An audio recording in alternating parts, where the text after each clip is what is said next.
ఇంక్లాబ్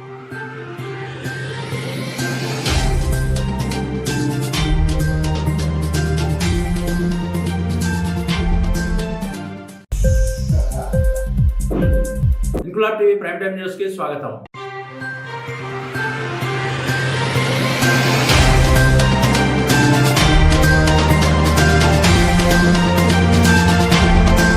జనగాం జిల్లా చిల్పూరు జిల్లా పరిషత్ ఉన్నత పాఠశాలలో విద్యార్థులకు ఉచితంగా బ్లడ్ గ్రూప్ హిమోగ్లోబిన్ పరీక్షలు నిర్వహించిన మెడిహీల్ హాస్పిటల్ డాక్టర్ హనీఫ్ హుసేన్ ఆయన బృందం. ఈ కార్యక్రమానికి పాఠశాల హెడ్ మాస్టర్ దాసి శ్రవణ్ కుమార్ అధ్యక్షత వహించగా ముఖ్య అతిథిగా పాల్గొని శిబిరాన్ని ప్రారంభించిన మండల నోడల్ ఆఫీసర్ గోవర్ధన్. ఈ సందర్భంగా ఆయన మాట్లాడుతూ విద్యార్థులకు ఉచితంగా బ్లడ్ గ్రూప్ హిమోగ్లోబిన్ పరీక్షలు నిర్వహిస్తున్న మెడిహీల్ హాస్పిటల్ బృందాన్ని అభినందించారు. జిల్లాలోని మిగిలిన జిల్లా పరిషత్ ఉన్నత పాఠశాలలకు కూడా ఈ సేవలు విస్తరించాలని ఆయన ఈ సందర్భంగా కోరారు. ఈ సందర్భంగా 105 మంది విద్యార్థులకు మెడిహీల్ హాస్పిటల్ వారు ఉచిత రక్త పరీక్షలు నిర్వహించారు. ఈ పరీక్షల నిర్వహణలో పాల్గొన్న మెడిహీల్ హాస్పిటల్ బృందం శశాంక్, గీతాశ్రీ, జాబ్రీలకు పాఠశాల హెడ్ మాస్టర్ ధన్యవాదాలు తెలిపారు. కార్యక్రమంలో పాఠశాల సీనియర్ ఉపాధ్యాయులు వెంకటేశ్వర్లు, మొహమ్మద్ జుబేదా, పర్వీన్, రమాదేవి, దుర్గా, స్వప్న, పావని, సుధారాణి, టీఈటీ చందర్ తదితరులు పాల్గొన్నారు.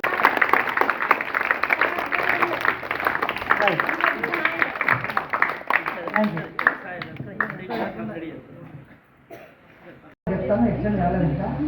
మీరు ఇంకా పేరెంట్స్ వాళ్ళు గ్రాడ్యుయేట్ చేసిన వాళ్ళు ఉంటాయి కనుక మీరు మాకు ఇన్ఫార్మ్ చేయండి, ఓకేనా? ఒక నెల రోజుల వ్యవధిలోనే మనము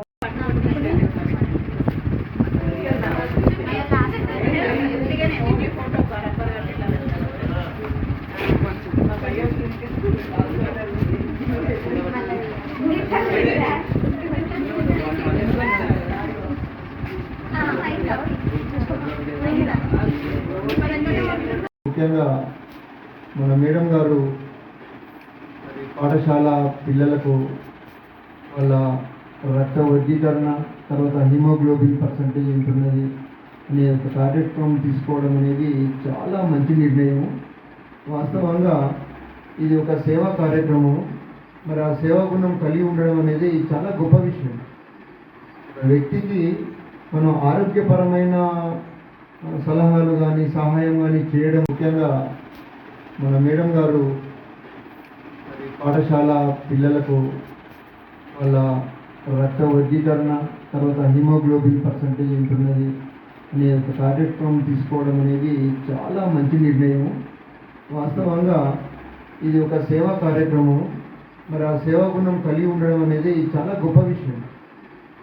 వ్యక్తికి మనం ఆరోగ్యపరమైన సలహాలు కానీ సహాయం కానీ చేయడం. మన mandal nodal officer Govardhan sir గారికి ప్రత్యేకమైన ధన్యవాదాలు తెలుపుతున్నాను. సార్కి ఇవాళ చాలా ముఖ్యమైన. ఇంక్లాబ్ టీవీ వీడియోలు మీకు నచ్చినట్లయితే లైక్ చేయండి, షేర్ చేయండి, కమెంట్ చేయడం మర్చిపోకండి. సబ్స్క్రైబ్ చేయని వాళ్ళు వెంటనే సబ్స్క్రైబ్ చేసుకోండి. మా వీడియోలు మీరు వెంటనే చూడాలనుకుంటే కింద ఉన్న గంట సింబల్ని గట్టిగా కొట్టండి.